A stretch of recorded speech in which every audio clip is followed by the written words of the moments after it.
ನಮಸ್ಕಾರ ಸ್ನೇಹಿತರೆ, trend news ಕನ್ನಡಕ್ಕೆ ಸ್ವಾಗತ. ಇಂದು ನಾವು ಹೇಳಲು ಹೋಗುತ್ತಿರುವ ಈ ಕಥೆ ಇಡೀ ಕರ್ನಾಟಕವನ್ನೇ ಬೆಚ್ಚಿಬೀಳಿಸಿದ ಒಂದು ಭೀಕರ ಘಟನೆ. ಸಾವಿರಾರು ಕೋಟಿ ಸಂಪತ್ತಿನ ಒಡೆಯ, 12 ರೋಲ್ಸ್ ರಾಯ್ಸ್ ಕಾರುಗಳ ಮಾಲೀಕ, ದೇಶ ವಿದೇಶಗಳಲ್ಲಿ ಉದ್ಯಮ ಸಾಮ್ರಾಜ್ಯ ಕಟ್ಟಿದ್ದ ಪ್ರಸಿದ್ಧ ಉದ್ಯಮಿ, confident group chairman CJ Roy. ಇಷ್ಟು ದೊಡ್ಡ ಉದ್ಯಮಿ ಜೀವನದಲ್ಲಿ ಕಾನ್ಫಿಡೆಂಟ್ ಕಳೆದುಕೊಂಡಿದ್ಯಾಕೆ? ಯಾವ ಒತ್ತಡ, ಯಾವ ನೋವು ಅವರನ್ನು ಈ ನಿರ್ಧಾರಕ್ಕೆ ತಳ್ಳಿತು? ಇಂದಿನ ಈ ವಿಡಿಯೋದಲ್ಲಿ ಸಂಪೂರ್ಣ ಮಾಹಿತಿಯನ್ನು ತಿಳಿದುಕೊಳ್ಳೋಣ. ಕೊನೆಯವರೆಗೂ ನೋಡಲೇಬೇಕು. ಜನವರಿ 30 ಬೆಂಗಳೂರು ಹೊಸೂರು ರಸ್ತೆಯ ಲ್ಯಾಂಗ್ಫೋರ್ಟ್ ಟೌನ್ನಲ್ಲಿ ಇರುವ ಕಾನ್ಫಿಡೆಂಟ್ ಗ್ರೂಪ್ ಕಚೇರಿಯಲ್ಲಿ ಸಿಜೆ ರಾಯ್ ಆತ್ಮಹತ್ಯೆ ಮಾಡಿಕೊಂಡಿದ್ದಾರೆ ಎಂಬ ಸುದ್ದಿ ಹೊರಬಂದಿತು. ಈ ಸುದ್ದಿ ಹೊರಬಂದ ಕೂಡಲೇ ಉದ್ಯಮ ವಲಯದಲ್ಲಿ ಭಾರೀ ಆಘಾತ ಉಂಟಾಯಿತು. ಎಲ್ಲರ ಮನಸ್ಸಲ್ಲೂ ಒಂದೇ ಪ್ರಶ್ನೆ: ಇಷ್ಟು ಯಶಸ್ವಿಯಾದ ಉದ್ಯಮಿ ಇಂತಹ ನಿರ್ಧಾರ ಏಕೆ ತೆಗೆದುಕೊಂಡರು? ಸಿಜೆ ರಾಯ್ ಮೂಲತಃ ಕೇರಳದವರು, ಆದರೆ ಅವರು ಬೆಳೆದಿದ್ದು ಬೆಂಗಳೂರಿನಲ್ಲಿ. ಕ್ರೈಸ್ತ ಧರ್ಮಕ್ಕೆ ಸೇರಿದ ರಾಯ್ ಫ್ರಾನ್ಸ್, ಸ್ವಿಟ್ಜರ್ಲ್ಯಾಂಡ್ ಸೇರಿದಂತೆ ಹಲವು ದೇಶಗಳಲ್ಲಿ ವ್ಯಾಸಂಗ ಮಾಡಿದ್ದರು. ರಾಯ್ ಅವರ ಕುಟುಂಬದ ಬಗ್ಗೆ ಹೇಳಬೇಕಾದರೆ, ಅವರ ಪತ್ನಿ ಲಿನಿ ರಾಯ್, ಮಗ ರೋಹಿತ್,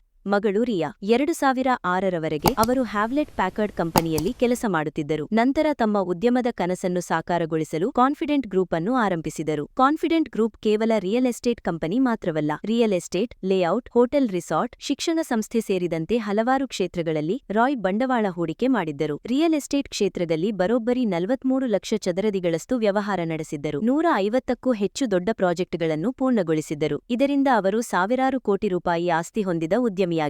ಇಷ್ಟು ದೊಡ್ಡ ಕಂಪನಿ ಇದ್ದರೂ ರಾಯ್ ತಮ್ಮ ಕಂಪನಿಗೆ ಯಾವುದೇ ಸೆಲೆಬ್ರಿಟಿಗಳನ್ನು ಬ್ರ್ಯಾಂಡ್ ಅಂಬಾಸಿಡರ್ ಆಗಿ ಬಳಸಲಿಲ್ಲ. ಅವರೇ ತಮ್ಮ ಕಂಪನಿಯ ಬ್ರ್ಯಾಂಡ್ ಅಂಬಾಸಿಡರ್ ಆಗಿದ್ದರು. ರಾಯ್ ಅವರಿಗೆ ಕಾರುಗಳ ಬಗ್ಗೆ ಅಪಾರ ಆಸಕ್ತಿ ಇತ್ತು. ಭಾರತ ಮತ್ತು ದುಬೈ ಎರಡೂ ಕಡೆ ದುಬಾರಿ ಐಷಾರಾಮಿ ಹಾಗೂ ಸ್ಪೋರ್ಟ್ಸ್ ಕಾರುಗಳ ಕಲೆಕ್ಷನ್ ಹೊಂದಿದ್ದರು. ಬರೋಬ್ಬರಿ 12 ರೋಲ್ಸ್ ರಾಯ್ಸ್ ಕಾರುಗಳು ಇವರ ಬಳಿ ಇದ್ದವು. 10 ಕೋಟಿ ರೂಪಾಯಿ ಬೆಲೆ ಬಾಳುವ ಫ್ಯಾಂಟಮ್ 8 ಕಾರನ್ನು ಖರೀದಿಸಿದ್ದರು. ಇಷ್ಟೇ ಅಲ್ಲ, ಕನ್ನಡ ಬಿಗ್ ಬಾಸ್ ವಿನ್ನರ್ಗಳಿಗೆ 50 ಲಕ್ಷ ರೂಪಾಯಿ ಬಹುಮಾನವನ್ನು ರಾಯ್ ಪ್ರಾಯೋಜನೆ ಮಾಡಿದ್ದರು. ಸಮಾಜ ಸೇವೆಯಲ್ಲೂ ಅವರು ಮುಂಚೂಣಿಯಲ್ಲಿದ್ದರು. ಇತ್ತೀಚೆಗೆ 201 ವಿದ್ಯಾರ್ಥಿಗಳಿಗೆ ಶಿಕ್ಷಣ ಸ್ಕಾಲರ್ಶಿಪ್ ನೀಡಿದ್ದರು. ಬಡವರಿಗೆ ದಾನಧರ್ಮ ಮಾಡುತ್ತಿದ್ದರು. ಯುವಕರಿಗೆ ರಾಯ್ ದೊಡ್ಡ ಸ್ಫೂರ್ತಿಯಾಗಿದ್ದರು. ವಿಡಿಯೋಗಳ ಮೂಲಕ ಬಿಸ್ನೆಸ್ ಹೇಗೆ ಮಾಡಬೇಕು, ಹಣ ಹೇಗೆ ಸಂಪಾದಿಸಬೇಕು, ಜೀವನದಲ್ಲಿ ಸೋತರೆ ಹೇಗೆ ಮುಂದೆ ಬರಬೇಕು ಎನ್ನುವುದನ್ನು ಹೇಳಿಕೊಡುತ್ತಿದ್ದರು. ಆದರೆ ರಾಯ್ ಅವರ ಜೀವನದಲ್ಲಿ ಒಂದು ದೊಡ್ಡ ಒತ್ತಡವೆಂದರೆ ಐಟಿ ದಾಳಿಗಳು. ಈ ಹಿಂದೆಯೂ ರಾಯ್ ಅವರ ಮನೆ ಮತ್ತು ಕಚೇರಿಗಳ ಮೇಲೆ ಐಟಿ ದಾಳಿ ನಡೆದಿತ್ತು. ಜನವರಿ 30 ಮತ್ತೆ ಕಾನ್ಫಿಡೆಂಟ್ ಗ್ರೂಪ್ ಮೇಲೆ ಐಟಿ ದಾಳಿ ನಡೆದಿತ್ತು. ಈ ದಾಳಿಯಿಂದ ಮನನೊಂದು ತಮ್ಮ ಕಚೇರಿಯಲ್ಲೇ ತಮ್ಮ ಪಿಸ್ತೂಲಿನಿಂದ ಗುಂಡು ಹಾರಿಸಿಕೊಂಡು ರಾಯ್ ಸಾವಿಗೆ ಶರಣಾಗಿದ್ದಾರೆ ಎನ್ನಲಾಗಿದೆ. ಈ ಘಟನೆ ಉದ್ಯಮ ವಲಯವನ್ನೇ ಶಾಕ್ಗೆ ಒಳಪಡಿಸಿದೆ. ಇಷ್ಟು ದೊಡ್ಡ ಉದ್ಯಮಿ ಎಷ್ಟು ಮಟ್ಟದ ಒತ್ತಡ ಮತ್ತು ಸ್ಟ್ರೆಸ್ನಲ್ಲಿ ಇದ್ದಿರಬೇಕು ಎನ್ನುವ ಪ್ರಶ್ನೆ